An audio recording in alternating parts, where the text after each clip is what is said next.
René Ariel Dotti é professor titular de Direito Penal na Universidade Federal do Paraná, professor de Direito Processual Penal no curso de pós-graduação da Universidade Federal do Paraná, membro da Associação Internacional de Direito Penal, membro da Sociedade Mexicana de Criminologia, membro da Academia Brasileira de Direito Criminal, ex-presidente do Conselho Nacional de Política Criminal e Penitenciária, ex-secretário de Estado da Cultura.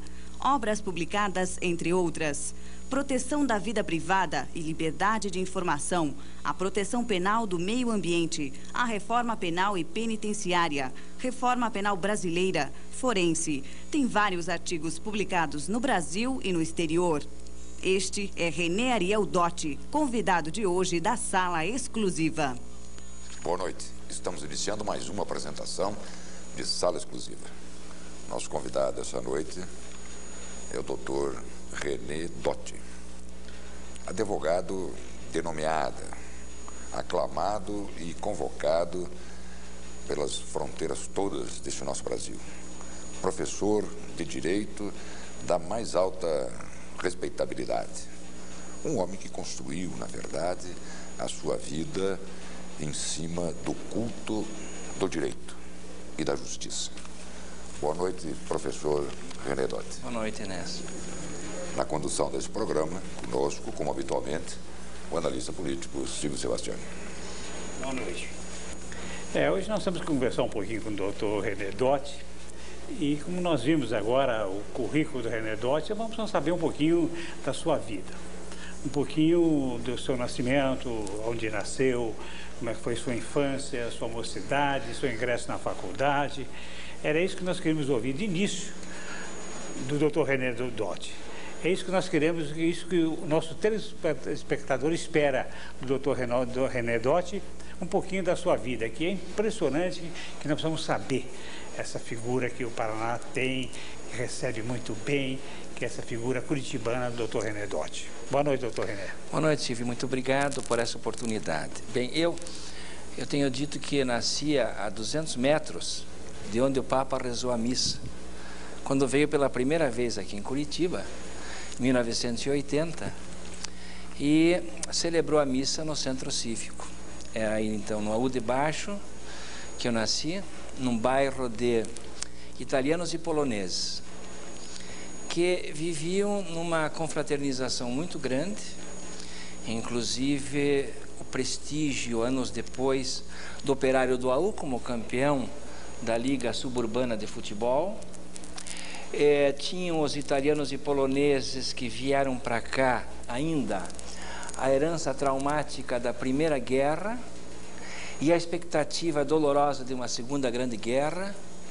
Foram aqueles italianos e poloneses do AU de Baixo que viram também, em 1936 ou 37, o dirigível Hindenburg, que passou por aqui, por Curitiba, fazendo a propaganda do regime nazista. E foi um bairro da minha infância, da minha juventude, estimulado pela imaginação, da radionovela, da Rádio Nacional, porque nós não tínhamos na época ainda a televisão, que chegou aqui em Curitiba em 1960. Então, nos anos 40, nos anos 50, a rádio exercia um fascínio muito grande, não só em relação aos programas de auditório feitos no Rio de Janeiro, as novelas de rádio, não é? Como também as transmissões de futebol. É muito importante isso, porque no AU de Baixo, terminado o jogo de futebol à tarde, aos domingos, reuniam-se um grupo de moradores do AU para comentar os lances do jogo de futebol que haviam assistido, no campo do Curitiba ou do Atlético, por exemplo. E era importante a discussão que se travava, porque alguns contavam como ouviram no rádio e outros contavam como tinham assistido. Então aquilo me entusiasmava como menino, porque eu via na narrativa do futebol uma emoção muito grande, maior do que a emoção da própria televisão. Eu nunca esqueço que uma ocasião eu ouvi a transmissão do jogo Paraná e Santa Catarina, foi no campo do Curitiba. E o Paraná sempre ganhava de Santa Catarina, perdia para o Rio Grande perdia para São Paulo. Eu sei que disputavam São Paulo e o Rio de Janeiro. E assim se fazia o imperialismo interno. Exatamente. Então, naquele jogo, o Paraná, que normalmente ganhava de Santa Catarina, era melhor de duas partidas. Tinha empatado em Florianópolis. E aqui era a decisão, então. Estava 1-1 o jogo, quando o juiz marcou um pênalti em favor de Santa Catarina. Vai bater o pênalti, um ponta esquerda, chamado Teixeirinha, famoso. Ele deu um bico, fez um gol tão entusiasmante, que o Bandeirinha correu, largou a bandeira, correu, se abraçou com ele, beijou, coisa extraordinária para aqueles tempos, e isso tudo narrado por um locutor apaixonado por Santa Catarina também, de modo que são lembranças muito estimulantes, não é? De uma infância à luz, inclusive, das dificuldades naturais que vivia na minha infância. Meu pai era pintor de casa, minha mãe costurava para fora, mas viviam sempre a esperança de que não só o de baixo, como Curitiba, ia melhorar. E aí veio, então, inclusive, o Centro Cívico, as obras do Centro Cívico, o governo Bento Munhoz da Rocha. De modo que foi uma infância e uma juventude recheadas de muita alegria, de muita expectativa. Em suma, eu gosto muito do meu tempo perdido. Relembro muito o meu tempo perdido. Não estou à procura de um tempo perdido, como Proust. Eu sempre revivo o meu tempo passado. Professor, a infância, a mocidade, a juventude, vivido todo esse tempo aqui em Curitiba. Sim, aqui em Curitiba. E aqui em Curitiba também vai fazer o seu curso superior na Faculdade de Direito. Evidente. Foi feito aqui? Claro, aqui também. Na Federal? Aqui, na Federal. Com uma imagem, Rubem Braga diz muito bem numa de suas crônicas que a terra onde a gente nasce, onde a gente vive e onde a gente ama, exerce uma espécie de força de gravidade sentimental. É essa força que me prende a Curitiba e ao Paraná. Qual é a sua turma da Faculdade de Direito? 58. 58. 58. A esse tempo, a juventude, o estudante, penso, era mais politizado, mais atuante. Na própria Faculdade de Direito da nossa universidade existiam partidos políticos universitários. Sim, O professor René Dotti teve participação na política universitária? Tive, juntamente com o Norton de Macedo Correia, era do mesmo partido. Havia 3 partidos na Faculdade de Direito e eu tive a satisfação de, no 5º ano, me ligar assim à administração do centro acadêmico e ser uma espécie assim de colaborador da gestão, como era diretor do departamento jurídico, levado por todas as frentes políticas da faculdade. Quer dizer, a minha participação na administração do centro acadêmico foi motivada, foi estimulada por todos os partidos, né? O Partido Acadêmico Renovador e mais os outros 2, o PDU e o PAP, Partido Acadêmico Progressista. E eu lembro que, com a nossa orientação no jurídico e outros colegas, as assembleias deixaram de ser aquelas assembleias onde a violência física imperava e a violência moral também, para serem mais tranquilas, porque conseguimos um tempo, digamos, de pacificação sem prejuízo de grandes projetos. Mas, lembrou muito bem o Enéas, havia uma politização muito grande, inclusive decorrente do fascínio da administração JK, não é? Que repercutia muito entre nós estudantes. No final dos anos 50, a administração Juscelino Kubitschek de Oliveira. Aí a mudança para Brasília, a mudança da capital. Então eu vivi aquele período dos anos 50 com, digamos, a fermentação cultural e artística de Curitiba. Curitiba tinha uma fermentação cultural muito grande, política também, e isto num contraste muito grande em meados de 64 e de 60, né? Tivemos ainda no início de 60 uma grande, digamos assim, um grande desenvolvimento político, partidário, ideológico também. Já em 62, eu participei de um movimento em favor do Instituto Brasil-Cuba, fui orador desse instituto. Graças a isso eu tive um inquérito policial-militar também, pela ditadura. Recebeu a sua medalha da ditadura, né? De 64, mas em 62, inclusive, participávamos de manifestações a favor das relações do Brasil com Cuba. Nós éramos plenamente favoráveis. A própria restauração do Partido Comunista, porque nós não entendíamos uma democracia sem a contestação de todos os partidos que tivessem a possibilidade de se formarem. E era, portanto, um período assim de liberdades públicas, de direitos e garantias individuais. Eu vivi muito esse período quando estudante universitário e no início de minha advocacia. Formando-se em Direito em 58, doutor René, imediatamente entrou ou exerceu alguma função pública ou já foi advogar? Eu já fui advogar. Não exerci. A minha primeira função pública foi agora, há 10 anos atrás, como secretário de Estado. Nunca exerci função pública. No governo Álvaro Dias. Mas fiz concurso para a rede. Não fui aprovado porque eu não sabia qual era o coletivo de camelo. Entre outras coisas, que eu fui surpreendido numa prova de português, eu não sabia qual era o coletivo de camelo e não passei no concurso da rede quando eu estava ainda na faculdade de Direito. Criou agora uma expectativa enorme. Uma boa parte de quem está nos vendo e ouvindo se pergunta qual é o coletivo de camelo. Qual? Qual é o coletivo de camelo? Hoje já pode responder. A Califa? Não. Por que não passou? Por que não respondeu? Não sabia o coletivo de camelo? Sim. E hoje? Cáfila. Não sei também. Parece. E olha, às vezes eu me pergunto, tenho que me colocar em dia a ver se descubro o coletivo de camelo. Parece Cáfila, se não me engano. Eu lembro, termina o seu curso, mas ainda muito jovem, muito moço, continua na faculdade, já inicia a sua atividade de professor. Sim, foi em fim de 62, portanto eu já teria tempo para a aposentadoria, né? E me sinto sempre renovado, porque além do curso de graduação, eu tenho também aulas no pós-graduação.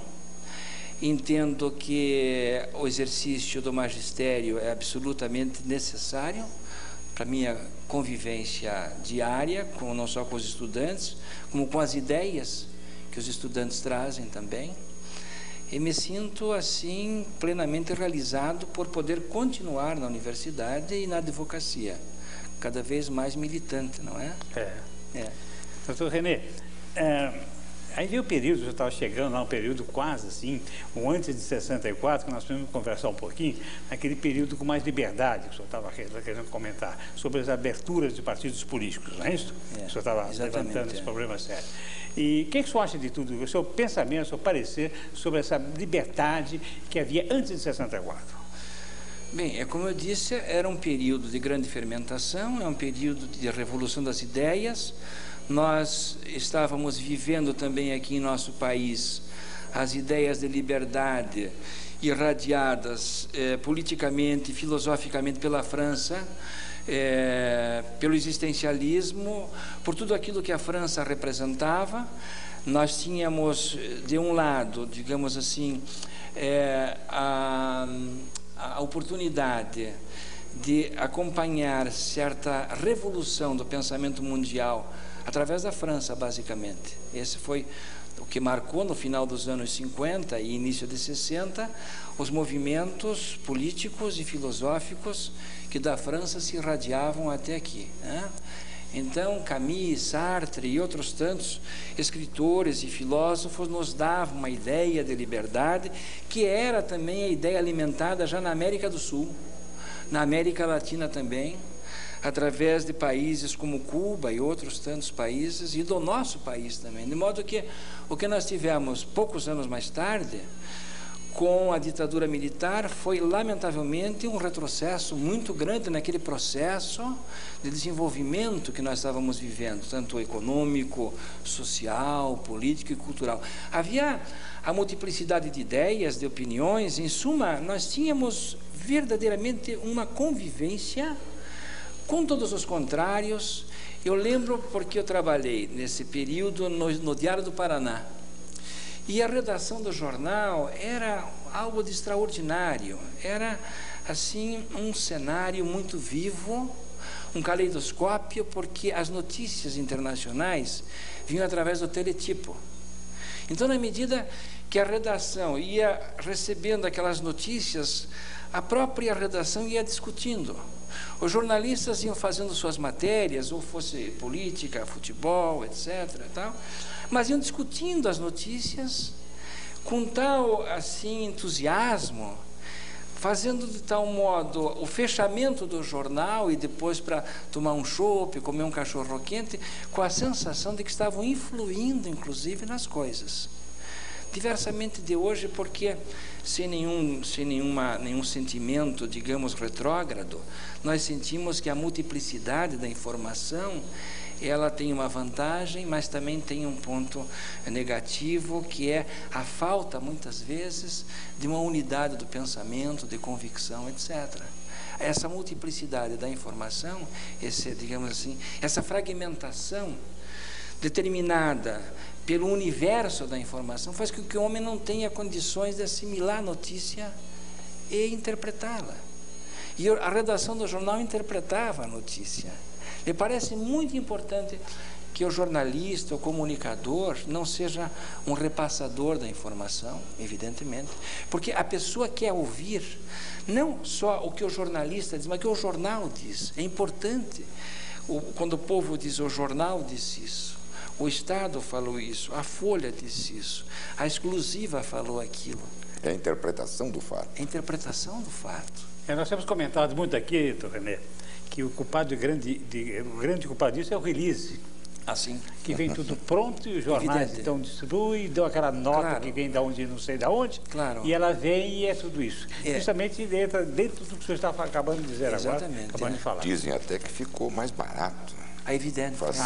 Fazer esse trabalho. E acabou a convivência da redação, que, no meu entender, é uma necessidade muito grande para que o próprio meio de comunicação, a empresa de comunicação, o jornal, o rádio, a televisão, assuma cada vez mais uma posição de formadora de opinião na sociedade. Ficou bom isso para o leitor. Sim. Porque o leitor, ele só lê um jornal igual aos outros. Então, ele não precisa comprar 2 ou 3 ou 4 jornais por dia, fica para ele mais barato. Mas, porque então, aquele jornal, que lê aquela matéria, é uma consequência, ele lê em todos os outros jornais. É uma consequência.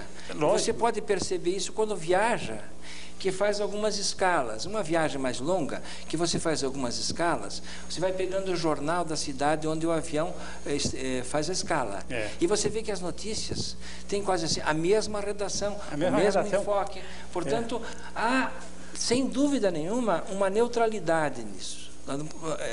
É paradoxo o que eu afirmo, né? A multiplicidade de notícias e, por outro lado, a neutralidade do meio de comunicação, porque ele se limita a repassar notícias. Não tem postura. Não tem posição. Não assume uma posição. Isso falta muito no Brasil, principalmente no Paraná e principalmente em Curitiba. Vamos retomar aquela cronologia da sua vida. Iniciando a carreira de professor de Direito, iniciando a sua carreira de advogado, vem a ditadura de 64, que um pouco mais à frente se torna até mais rígida, mais dura, mais violenta. Isso, indiscutivelmente, violentou todas as liberdades. Sem dúvida. Isso jogou numa gaveta qualquer as leis, os códigos, a própria Constituição. E o advogado René Dotti, a partir de 64, que posição tem nisso? Pois eu soube, e isso é contado com muita ironia, de que uma pessoa que trabalhava com uma revista aqui em Curitiba esteve visitando o governador Ney Braga na noite de 31 de março. E o governador Ney Braga estava muito apreensivo com os seus assessores para saber qual a decisão que deveria tomar em face dos acontecimentos. Determinado grupo político exigia uma definição do governo do Estado. E lá pelas tantas, o governador, voltando-se para esse jornalista, que ouvia em silêncio as preocupações do governador e da sua assessoria, disse: e você? O que você acha disso? Ele disse assim: governador, eu vim aqui só cobrar a minha fatura. Mas eu posso lhes dizer que, quanto a mim, no dia seguinte, o dia 1º, o dia 2 de abril, eu estava na base aérea tentando tirar da prisão um oficial que lá estava preso porque era considerado comunista. Então, desde os primeiros dias, eu passei a atuar numa fase militante da advocacia também. E com todas as contradições que o processo envolve e os riscos também, não é? Porque, naquela época, quem fazia a investigação era o Exército, através dos famosos inquéritos policiais militares, os IPMs. Havia uma inteligência civil, naturalmente, que orientava as ações desses inquéritos, mas eles eram ostensivamente feitos por oficiais do Exército, e a dificuldade, inclusive, de se apurar, de se defender um acusado era muito grande.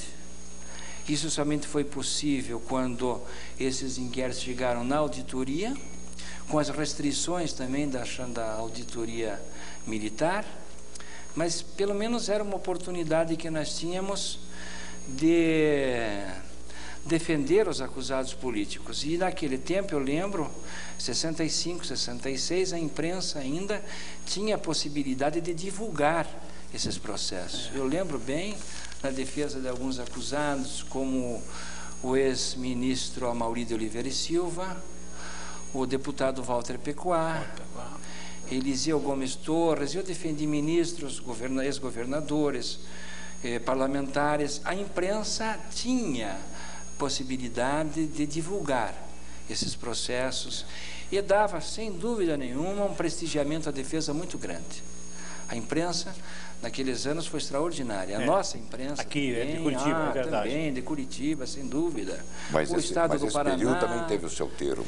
Esse teve o seu termo em 69, evidentemente, não é? Em 68, o quadro institucional número 5, e a perseguição que se desencadeou contra os meios de comunicação também. Mas tivemos aqui em Curitiba, não só da rádio, mas do jornal também, muito prestigiamento, sabe? A ânsia de liberdade, ela era irradiada também nos jornais e eram focos de resistência, pode-se dizer. Eu acho também que isso também é devido ao conhecimento que os jornalistas, os proprietários de jornais tinham das pessoas envolvidas. Claro. Também isso era muito importante. Mas, claro, né? é fundamental. E sabia que aquelas pessoas envolvidas não tinham, não mereciam aquele tipo de perseguição, evidente, claro. Tanto é assim que era processo, houve um deles famoso, era o processo dos jornalistas. E eu fui advogado nesse processo. As pessoas vinham de fora, até esses militares vinham de fora. Para Curitiba não conheciam ninguém em Curitiba. Eu fui advogado dos jornalistas da Última Hora, do Diário do Paraná, um famoso processo de jornalistas, estava lá o Maza, o Valmor Marcelino, Silvio Bach e outros tantos, não é? Que saíram depois por um habeas corpus no Supremo Tribunal Federal, quando a defesa conseguiu demonstrar que havia, digamos, um repasse da conta Flagelo S.A. para uma publicidade na Última Hora. Um negócio mais ou menos preocupante e comprometedor para o governo do Estado, que, sentindo aquele problema, interferiu junto ao Superior Tribunal Militar e ao Supremo Tribunal Federal, apoiando, inclusive, a libertação, o arquivamento do processo contra os jornalistas. Em suma, o processo dos jornalistas passou a preocupar muito negativamente o governo do Estado da época. É um assunto para conversarmos, sabermos melhor. O Silvio Sebastiani, desde a sua chegada aqui, tem armado uma indagação exatamente sobre, ou tratando da sua ação como advogado nesse período, no que diz respeito à questão da Assembleia Legislativa, da Constituição. Mas isso, professor, ele vai perguntar em seguida. Agora nós vamos fazer uma pausa breve, um rápido intervalo. Voltamos em seguida com sala exclusiva e a presença do professor René Dotti.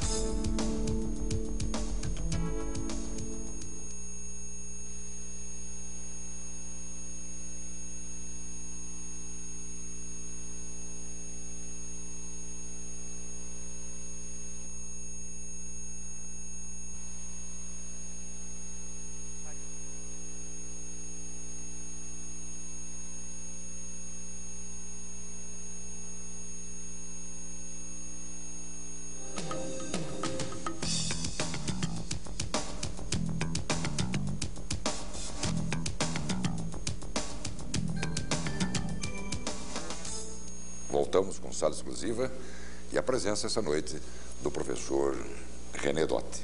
Ao final do bloco anterior, nós anunciávamos uma indagação que o Silvio Sebastiani gostaria de dirigir ao professor René Dotti.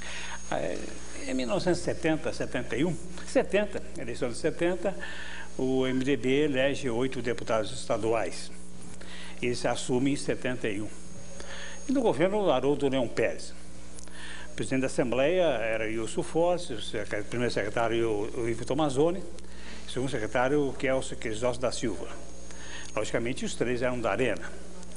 E o MDB, na minoria, com apenas 8 deputados, e tinha-se recém-aprovado uma constituinte. Aí o doutor René Dotti foi procurado por esses 8 deputados do MDB e entraram com um mandato de segurança, através do advogado René Dotti, contra a Assembleia Legislativa.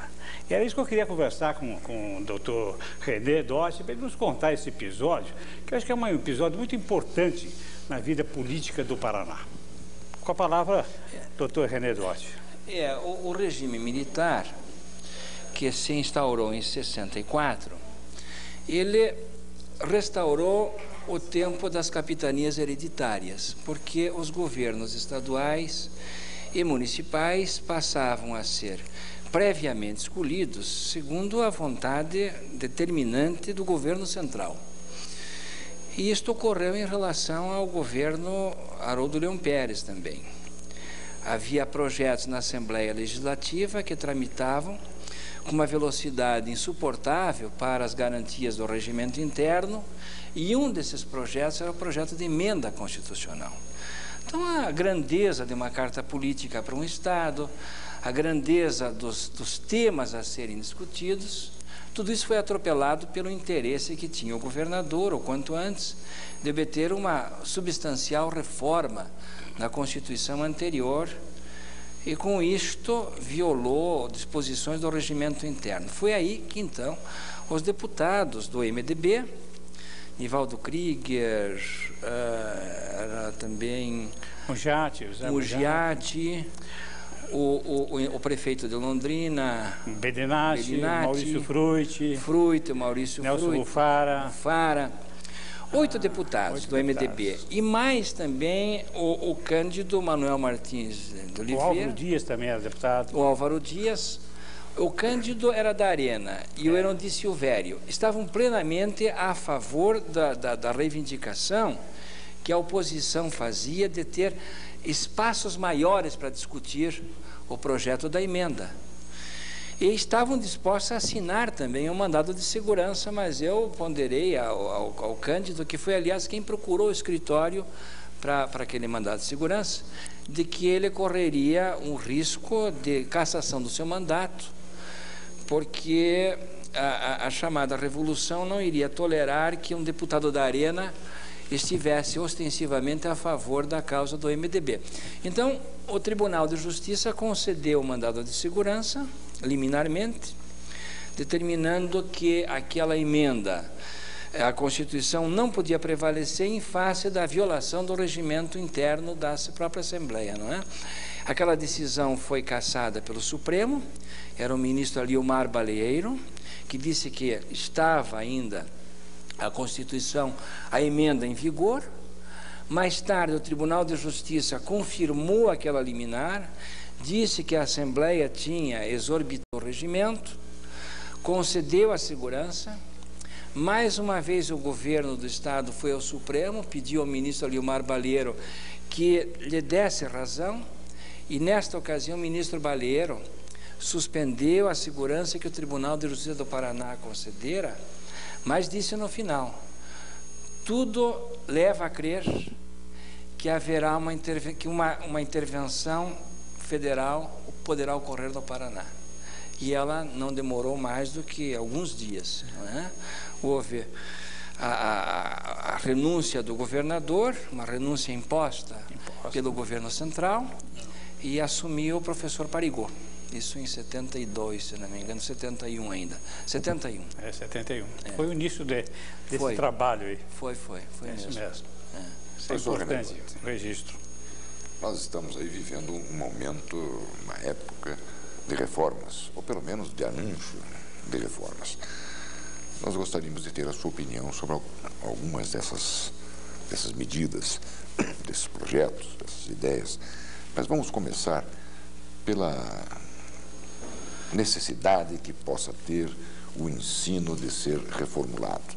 Com a sua experiência de professor, com a sua vivência de mais de 30 anos de cátedra, o que acontece com o ensino brasileiro e o que é preciso, quem sabe, reformular. Em primeiro lugar, eu entendo que a universidade deve participar mais ativamente do processo de transformação social, opinando a respeito das circunstâncias deste processo, dessa mudança, intervindo decisivamente para que a universidade, através de seus professores, direito, sociologia, engenharia, medicina, todas as ciências, as artes e as letras que vivem nas universidades, não fiquem à margem desse processo. Então, para que a universidade possa participar mais da sociedade, eu entendo que ela deve ser reformulada em muitos setores, inclusive no centralismo que ainda há do ponto de vista da universidade brasileira com relação aos padrões que estão estandardizados já por determinações federais, pelas reformas que o modelo federal estabelece para as universidades. Eu penso que as universidades deveriam ter mais autonomia, deveriam interpretar mais a vida e os anseios das regiões. Vejo desde 1968 a redução da qualificação da universidade, não só quanto à remuneração, mas também ao prestígio do professor universitário, por exemplo. Veja que até 69, por exemplo, o professor catedrático, ele tinha, por força da cátedra, um prestigiamento social. Depois de 69, com a reforma, ele passou a ser titular. Então, titular, até a denominação da função não tem a mesma ressonância. As faculdades tiveram o seu nome transformado para centros. Agora, felizmente, a nossa faculdade de Direito está ressurgindo e, nas gestões dos professores Machado e Joaquim Munhoz de Mello, ela conseguiu ser novamente faculdade de Direito. Então, me parece importante para uma cultura universitária que se mantenham as dignidades de certas funções, de certas instituições, de certos estabelecimentos, porque isso é que faz uma imagem que deve ser aprendida e multiplicada pelas gerações do futuro.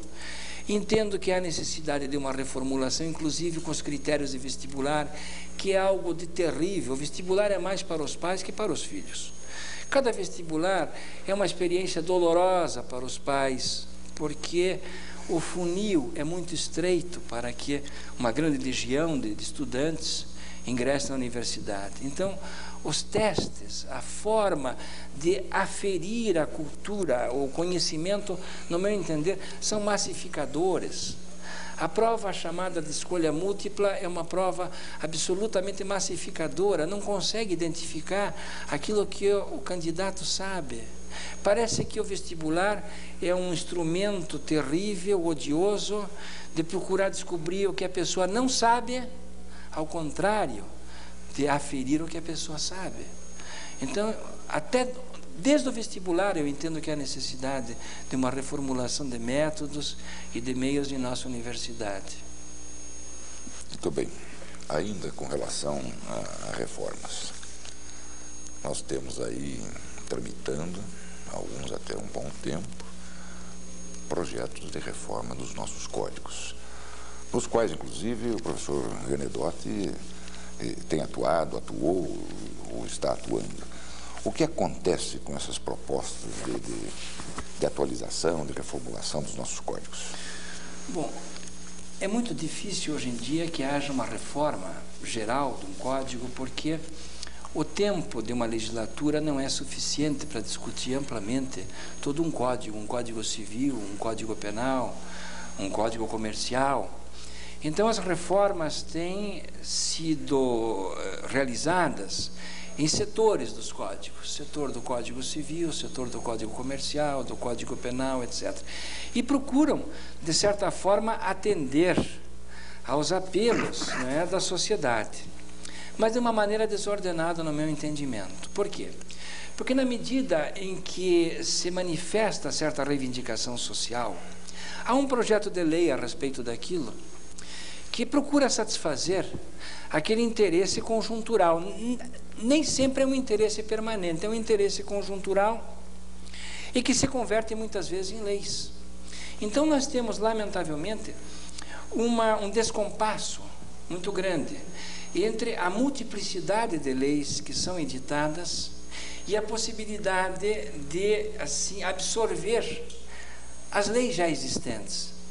Em outras palavras, nós sofremos no plano legislativo uma hiperinflação. Nós temos uma inflação legislativa. Eu lembro que durante o início da gestão do ministro Petrônio Portela, em 79, ele se preocupava em fazer um levantamento sobre as leis existentes no país e criou uma comissão para isso. Pois essa comissão, depois das primeiras semanas, teve que confessar a impossibilidade de levar à frente aquele projeto, porque na medida que a comissão ia trabalhando para saber as leis existentes, novas leis vinham surgindo. Então, posso dizer, com a minha experiência de advogado e professor, que nós temos uma legislação ainda muito instável, decorrente mais do problema da multiplicação das leis.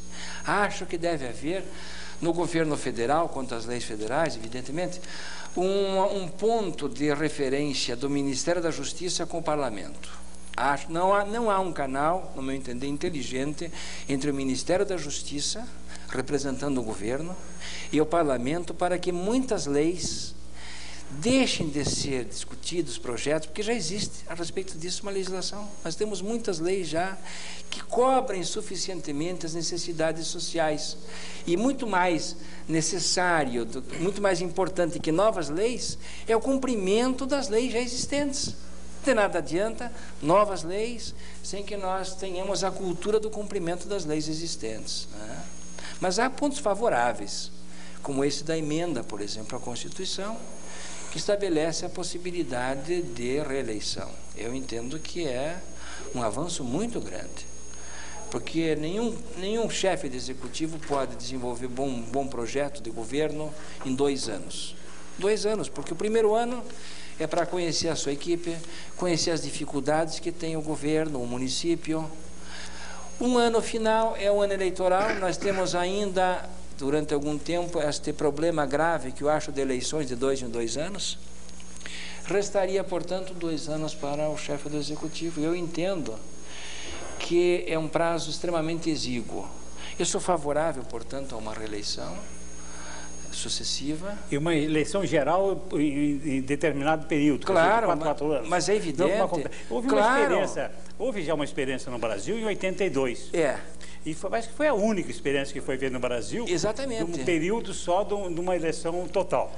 E o resto não, o resto foram sendo pigados todo o Brasil. Exatamente. E nós deveríamos... Mas acho que a experiência não deu certo, porque ela parou, não teve mais. Devemos ter um período. É que em 82 havia problemas ainda com a vinculação do voto, ainda na época, era algo prejudicial à liberdade democrática. Mas agora, sem esse tipo de problema, eu acho que seria o ideal que nós tivéssemos uma coincidência do período eleitoral.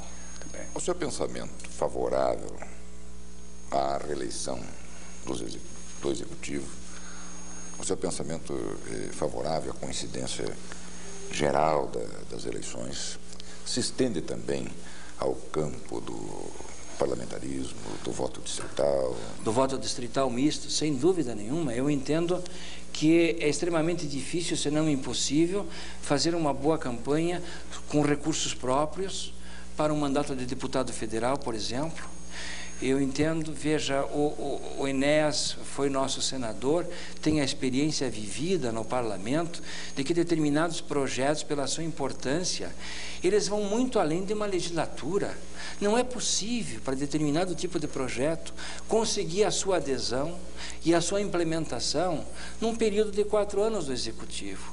Nós nunca teríamos, por exemplo, o divórcio em nosso país, que veio inclusive demonstrar que estava errada a igreja com aquela obstinada oposição, achando que a família ia se extinguir, a família brasileira, nós não teríamos o divórcio não fosse uma luta permanente do nosso grande senador Nelson Carneiro, e que não terminaria nunca numa legislatura, não seria possível. Por quê? Porque era preciso orientar, formar a opinião pública a respeito da necessidade do divórcio, que é uma grande solução para os problemas sociais do casamento mal sucedido, do casamento infeliz. Então, eu entendo que essa forma de coincidência de mandatos é necessária, inclusive, para que a vida econômica, a vida financeira do país não sofra determinado tipo de problemas, não é? E administrativa, principalmente, não é? Com respeito ainda ao tema reeleição, está aí aprovado, vai ser exercitado a partir de agora. Evidentemente que é necessário certos freios na condução do executivo candidato à reeleição. Não só de ordem ética, não só de ordem moral, mas de ordem prática, legal. O que o professor Dott poderia sugerir?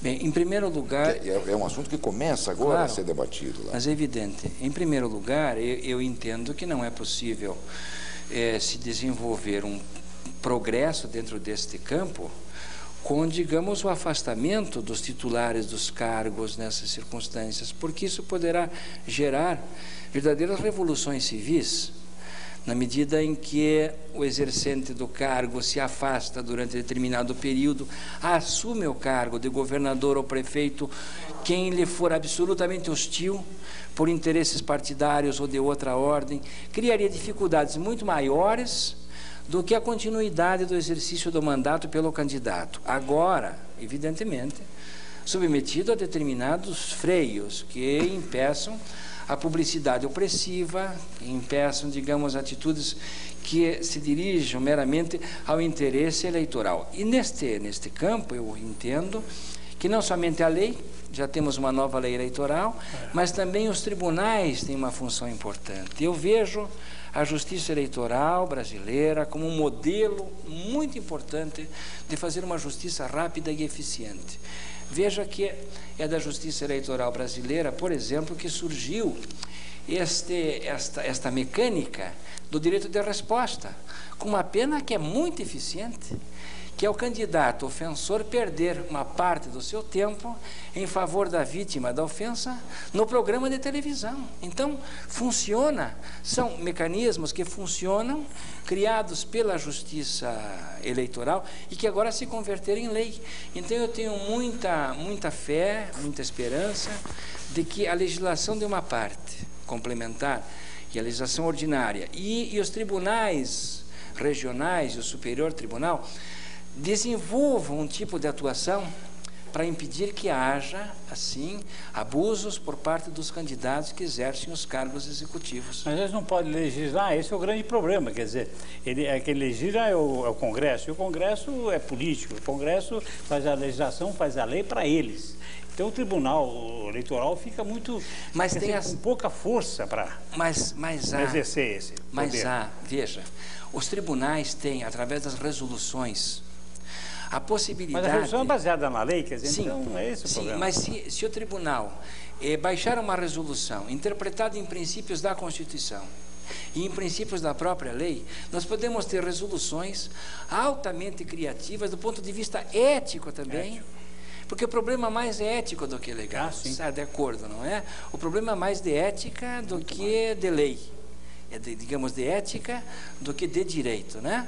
Então, os tribunais eleitorais têm possibilidade, através das resoluções, não só, digamos, de repetir o que a lei estabelece, não precisa de resolução para isto, mas de interpretar o sentido que a Constituição dá, que a lei dá, etc. Eu vejo que é possível um bom trabalho nesse sentido. Então, René, vamos falar um pouquinho, voltar um pouquinho. Estou falando que ajudou, foi advogado de alguns presos políticos de 64, eu sei disso, me lembro bem. De 68 também, depois do AI-5. Em 75 também, quando aquelas prisões que houveram em todo o Paraná, todo o Brasil, em Paraná também, nós lhe procuramos muitas vezes sobre esse assunto. Agora, o senhor foi um grande advogado em Curitiba. O senhor foi uma pessoa assim que a democracia lhe deve muito. O Paraná lhe deve. Os políticos do Paraná, sérios, lhe devem muito. Eu queria saber, desses 3 períodos, principalmente, que o senhor atuou, que foi de 64, de 68 e de 75, qual foi o mais importante que o senhor conseguiu a libertação de algum prisioneiro político nesse período? Foi do final dos anos 60.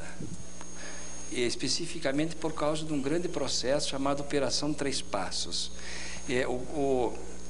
Houve um inquérito policial militar muito grande, prendeu muitas pessoas do Paraná, de Santa Catarina e do Rio Grande do Sul. E aonde que foram processados Leonel Brizola, entre outros, e o ministro Amaury Oliveira e Silva, Walter Pecuá. Então, minha maior emoção foi numa decisão da auditoria militar, quando nós conseguimos absolver 4 dos principais acusados, os que eu atendia. O Amaury já estava preso ou estava lá no Uruguai? Estava no Uruguai ainda, mas era importante a absolvição dele para que ele pudesse ter melhores condições de retorno ao país, não é? Era muito importante. E também muito importante para não ser mais alvo, digamos, de uma perseguição ideológica internacional. Enfim, as polícias políticas do Uruguai e da Argentina não teriam mais, em relação ao ex-ministro, aquele tipo de estímulo se houvesse uma condenação, naturalmente. Porque ali havia um trabalho conjugado, ali havia um cone sul para a violência institucionalizada. Era a Argentina, o Uruguai, Paraguai também, e o Chile já, que estavam num processo, digamos, de militarização e de ditadura de todo o continente latino-americano. De modo que aquelas absolvições foram muito importantes, politicamente também, e profissionalmente também. Eu diria que foi aquele período que foi para mim o mais marcante. Lembrando essa tua pergunta, um político de grande nome nacional foi perguntado, já agora nos anos 80, o que era mais importante para ele, o trabalho dele, se era nos anos 70 ou nos anos 60. E aí ele disse assim, nos anos 60. Mas por quê? Porque era 20 anos mais moço. Não, porque naquele período também, é importante também lembrar, que eram poucos advogados aqui em Curitiba que defendiam as causas naquela época. Para não faltar assim, memória, o doutor René foi o principal deles, que defendeu bastante. E eu vou lembrar mais 2 nomes também, que foi procurado na época, que foi o Breda e o Otto Esponhos. O Otto Esponhos, o Breda, o Hélio Naresi. Naresi também. O Alvim, que foi desembargador em Mato Grosso. Eram poucos. O grande número era de fotógrafos. Fotógrafos tinha bastante. Mas fotógrafos, muitos deles do serviço de inteligência. Na auditoria nós víamos às vezes o excesso de flashes, de fotografias. Muitos não eram dos jornais e do serviço de inteligência. Nós estamos chegando quase ao final do nosso tempo já. Mas não queria encerrar sem colher a sua opinião sobre outro assunto momentoso, que é a reforma do judiciário. Você fala aí na criação do efeito vinculante, agora com o impedimento, o impeachment do juiz de direito. Como pensa o professor René Dotti a respeito disso? Eu penso, em primeiro lugar, que há necessidade de se instituir o que se chama de súmula de efeito vinculante para determinado tipo de matérias. Porque há questões de natureza administrativa, previdenciária, tributária, que o Estado, a União, o município, interpõe recursos, sabendo que não vão obter êxito, mas interpõem o recurso que ganham tempo com isso para administrar suas finanças, em prejuízo dos cidadãos que tiveram o seu direito assegurado. Então, certos aspectos, eu entendo justificável uma orientação dos tribunais que tem efeito vinculante. Aquela causa já tem sido decidida assim, não se discute mais. Agora, quanto ao problema de controle, eu entendo que a opinião pública é ainda o melhor controle, que os meios de comunicação devem ter mais liberdade de aludir aos problemas e às mazelas da administração do judiciário. Os problemas do judiciário são problemas da sociedade, devem ser enfrentados pela sociedade. Não acredito, porém, num conselho externo, que isso seria mais uma comissão formada por juízes, por membros do Ministério Público, por advogados, em suma, mais uma comissão que não resolveria o problema. Na minha opinião, a análise, o processo de controle do judiciário deve ser feito pelo próprio judiciário, pelo Ministério Público, pelos advogados, pelos meios de comunicação, pela sociedade, porque é um serviço público por excelência, de modo que não deve ser o controle do judiciário confinado a determinado órgão específico. Professor René Dott, chegamos ao final do nosso tempo, mas ainda assim, as suas considerações finais. Bem, eu senti não só no convite, como também na entrevista com amigos muito queridos, que existe aqui um sentimento muito importante. É o sentimento paranista. Essa entrevista, basicamente, teve como referenciais o nosso Paraná. E eu vejo com muita alegria iniciativas dessa natureza, porque eu sinto que o Paraná cada vez mais precisa desse tipo de iniciativa, dos meios de comunicação, prestigiando sua história, seus protagonistas, e é dessa maneira que nós vamos efetivamente ser, além do estado econômico, um estado cultural importante no país. Muito obrigado. Muito obrigado. Professor René Ariel Dott, muito obrigado pela sua presença, pela sua participação, pela aula e palestra que proporcionou a todos nós. A você, telespectador, muito obrigado por ter estado conosco durante todo esse tempo. Vamos estar juntos no próximo domingo com mais uma apresentação de Sala Exclusiva.